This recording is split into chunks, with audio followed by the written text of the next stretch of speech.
Let me tell you about the night everything changed for me, and I don't mean that in some cheesy movie trailer way. I mean one of those moments when the whole room freezes and suddenly you're not sure if you're the hero, the villain, or just some guy with mashed potatoes cooling in his hands. It started with a plate.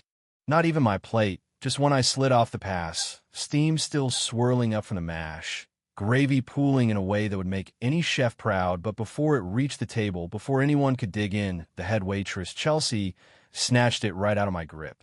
"You think this is a soup kitchen?" she snapped, loud enough that the line cooks paused, their knives hovering over lamb racks. "You don't get to decide who eats here." And man, let me tell you, I just stood there caught, empty-handed, mashed potato steam rising around me, looking like I just mugged the main course. What nobody noticed, not then anyway, was this little girl peeking through the swing door, hands clenched over her belly like she was trying to hold herself together. 5 minutes earlier, she'd slipped out of the banquet hall, face pale, shoes muddy, eyes too old for her age. I saw her, really saw her, not just as background, not just as a problem for security. Everybody else kept eating, drinking, making those fake laughs that only sound real when you're a couple glasses in. But I couldn't look away. She wasn't supposed to be there. That much was obvious. And feeding her in a place like this?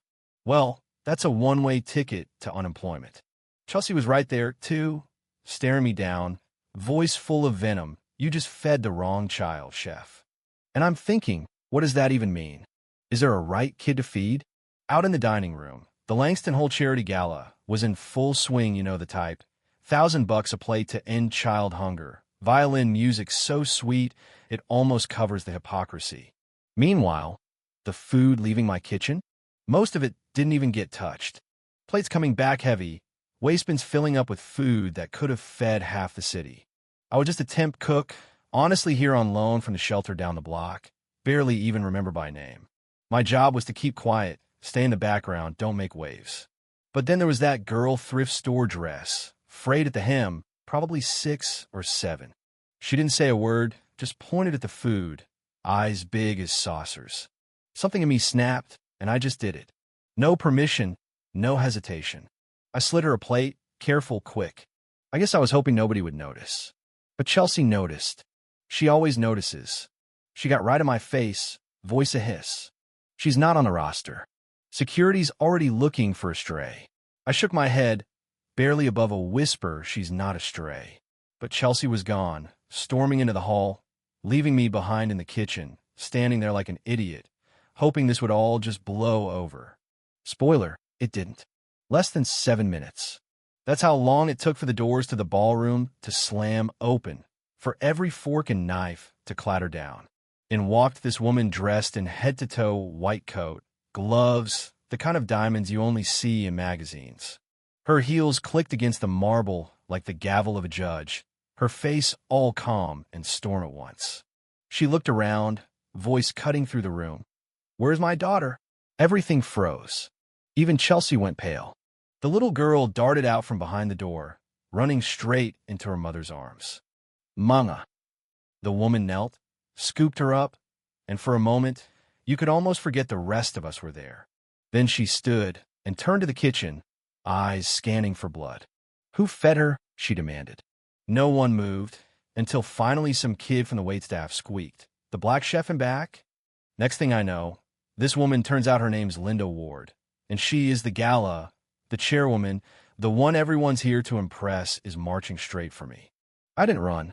I didn't hide. I just stood by the sink, hands still wet, heart going a mile a minute.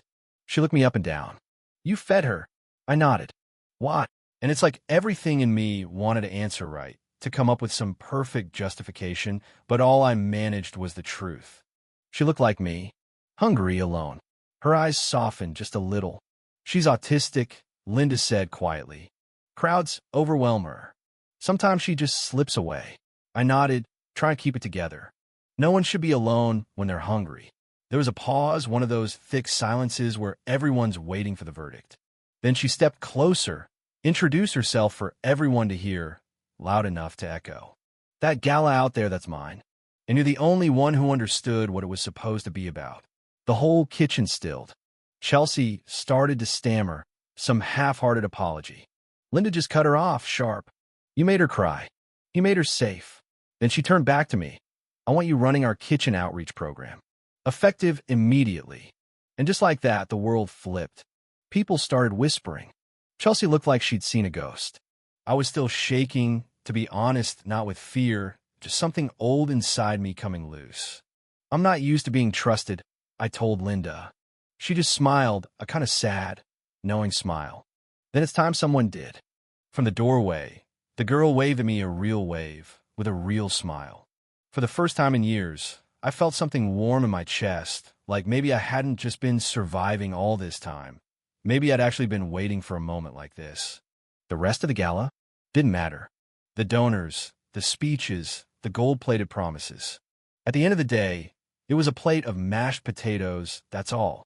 But sometimes dignity hides in the smallest gestures, you know what I mean? Sometimes the people with the least to give end up giving the most. As the lights in the hall dimmed and the crowd drifted out, I caught myself whispering not to Linda, not to the little girl, just to myself. She didn't look like Charity. She looked like me. And that was enough. I didn't give food that night to be seen, or thanked, or to make up for some old guilt. I gave it because I remembered what it was like to be hungry and invisible, to want someone to notice.